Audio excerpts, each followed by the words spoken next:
और इस वक्त बड़ी खबर आ रही है मणिपुर से, जहां पर सीएम बीरेंद्र सिंह ने इस्तीफा दे दिया है। मुख्यमंत्री के पद से बीरेंद्र सिंह ने इस्तीफा दिया है। ये बड़ी खबर इस वक्त मणिपुर से, जहां पर सीएम बीरेंद्र सिंह ने इस्तीफा दे दिया है।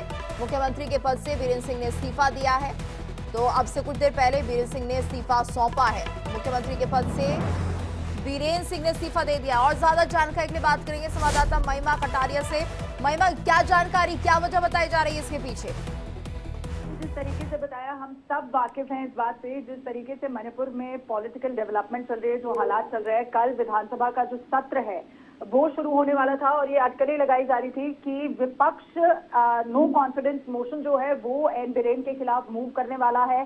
यानी अविश्वास प्रस्ताव अगर ऑपोजिशन मूव कर देता एन बीरेन के खिलाफ, तो कहीं ना कहीं वोटिंग होती और वोटिंग के बाद फ्लोर टेस्ट होता, जिसके कारण सरकार गिर सकती थी। तो उसके मद्देनजर आज एन बीरेन ने गृह मंत्री अमित शाह से उनके आवास पर लगभग 2 घंटे के करीब मुलाकात की। और कल एन बीरेन ने एक जो विधायक दल की बैठक थी वो मणिपुर में हुई थी, जिसमें कई ऐसे एमएलए थे जो बीजेपी के थे और कई अलायंस के थे जो कि नहीं मौजूद थे।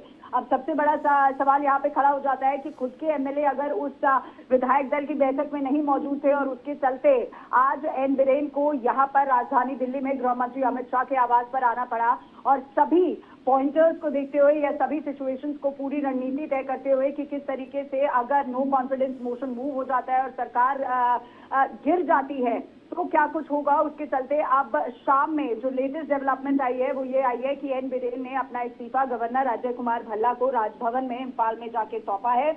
और खास तौर से उन्होंने क्या कुछ लिखा अपने इस्तीफे में, ये हम अपने दर्शकों को बता देते हैं। उन्होंने कहा कि मैं अपने इस पोस्ट से रिजाइन दे रहा हूँ और साथ ही साथ मैं सेंट्रल गवर्नमेंट को शुक्रिया करना चाहता हूँ, जिस तरीके से वो मणिपुर की स्थिति को बैलेंस कर रही है, डेवलपमेंट में काम कर रही है। तमाम चीजें उन्होंने अपने इस्तीफे में लिखी है। लेकिन अब बड़ा सवाल हो जाता है कि किस तरीके से गृह मंत्री अमित शाह मणिपुर की सिचुएशन को हैंडल करेंगे, क्योंकि हमने देखा है कि मणिपुर की जब बात आती है गृह मंत्री अमित शाह हमेशा कमान संभालते नजर आते हैं। और आज लगभग 2 घंटे के करीब एन बीरेन की जो बैठक है वो गृह मंत्री अमित शाह के आवास पर हुई थी, जिसमें तमाम चीजों पर चर्चा की गई थी। हालांकि अटकलें लगाई जा रही थी क्योंकि विधानसभा का सत्र कल से शुरू होने वाला था, जिसमें विपक्ष जो है अविश्वास प्रस्ताव जो है एन बीरेन के खिलाफ लेके आने वाली थी। और साथ ही साथ ये भी डर था कि कई ऐसे एमएलए, कई ऐसे विधायक हैं जो कि इस समय एन बीरेन का साथ नहीं दे रहे। हमें आपको याद होगा कि किस तरीके से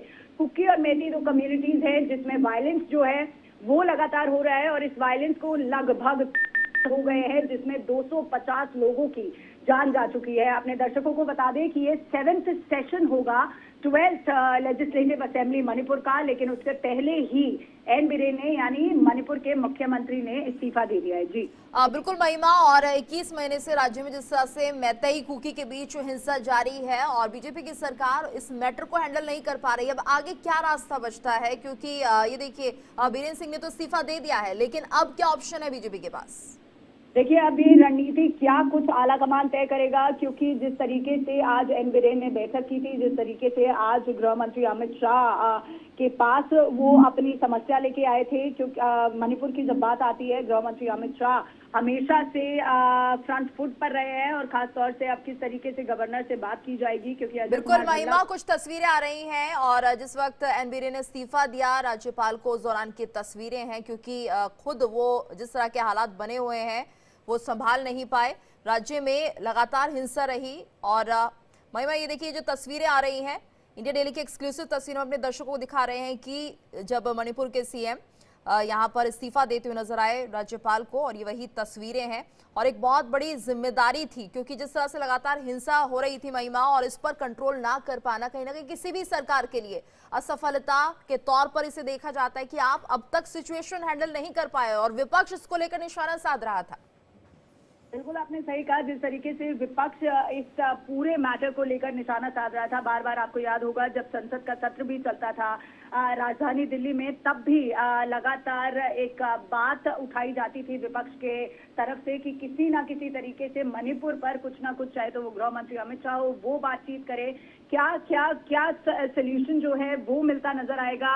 इन सब चीजों के बीच आज मणिपुर के मुख्यमंत्री एन बिरेन ने शाम को मुख्यमंत्री पद से इस्तीफा दे दिया है। उन्होंने हालांकि राज्यपाल को अपना इस्तीफा सौंप दिया है। पिछले साल के अंत में राज्य में जिस तरीके से जातीय हिंसा को लेकर मुख्यमंत्री बिरेन ने जनता से माफी मांगी थी, आपको याद होगा कि उन्होंने पिछले वर्ष ही माफी मांगी थी। उन्होंने कहा था कि ये पूरा साल बेहद खराब रहा है, मैं राज्य के लोगों से 3 मई 2023 से लेकर आज तक जो कुछ भी हुआ है उसके लिए माफी मांगता हूँ। कई लोगों ने अपने परिजनों को खोया था, ये उनका कहना था। कई लोगों ने अपना घर छोड़ दिया, मुझे इसका दुख है। पिछले 3-4 महीनों से जो अशांति वहां पर बरकरार हुई है, उसके चलते खुद एन बिरेन ने माफी मांगी थी और आज शाम को उनका इस्तीफा, इससे पहले वो गृह मंत्री अमित शाह से मिले थे।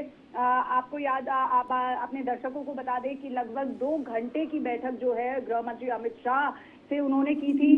अब क्योंकि कैसे शुरू हुई थी ये दर्शकों को बताना बहुत जरूरी हो जाता है कि आखिर क्या कुछ हुआ था, मणिपुर में क्या कुछ चल रहा था जिसके चलते ये हालात बन गए। हालांकि गृह मंत्री अमित शाह ने भी इस पर बयान दिया था कि मणिपुर में सेंट्रल गवर्नमेंट के थ्रू जो भी हेल्प या जो भी जिस तरीके की मैनेजमेंट होनी चाहिए उन सबको सारी चीजें जो है वो की जा रही है और वहां की मौजूदा सरकार यानी स्टेट गवर्नमेंट भी पूरी कोशिश कर रही है कि वहां पे वायलेंस ना हो। लेकिन 2 सालों में 250 लोगों की जान गई है। अब आखिर हुआ क्या था मणिपुर में? मैतेई समुदाय और कुकी समुदाय के बीच हिंसा पिछले साल से चल रही है, यानी 2 साल के लगभग ये हो गए हैं, क्योंकि 23 में ये हिंसा शुरू हुई थी जब मणिपुर उच्च न्यायालय के आदेश के खिलाफ आदिवासी छात्र संघ ACSUM ने एक रैली आयोजित की थी जिसमें मणिपुर समुदाय को अनुसूचित जनजातीय सूची में शामिल करने पर विचार करने का निर्देश दिया गया था। इसके बाद से राज्य में हिंसा का सिलसिला जारी हो गया था और साथ ही साथ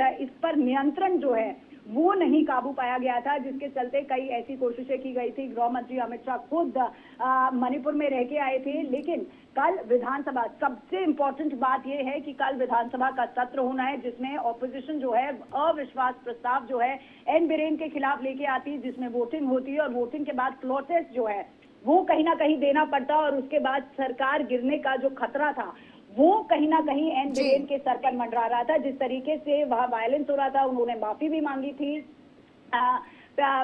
जब ये वायलेंस शुरू हुआ था वो लोगों से जाके माफी भी मांग के आए थे, लेकिन अब लग रहा था कि हालात जो है वो कंट्रोल से बाहर जा रहे हैं और आला कमान से निश्चित रूप पर डिस्कशन करने के बाद उन्होंने आज शाम को राज्यपाल को अपना इस्तीफा सौंप दिया। जी बिल्कुल महिमा, और अब क्या फिर से मंथन होगा? अगला सीएम कौन हो सकता है मणिपुर के लिए?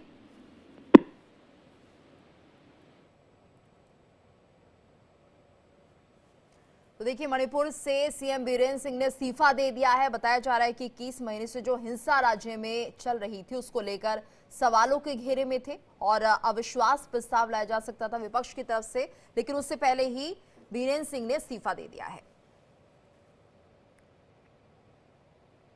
और आइए देखते हैं उत्तर प्रदेश टॉप 10।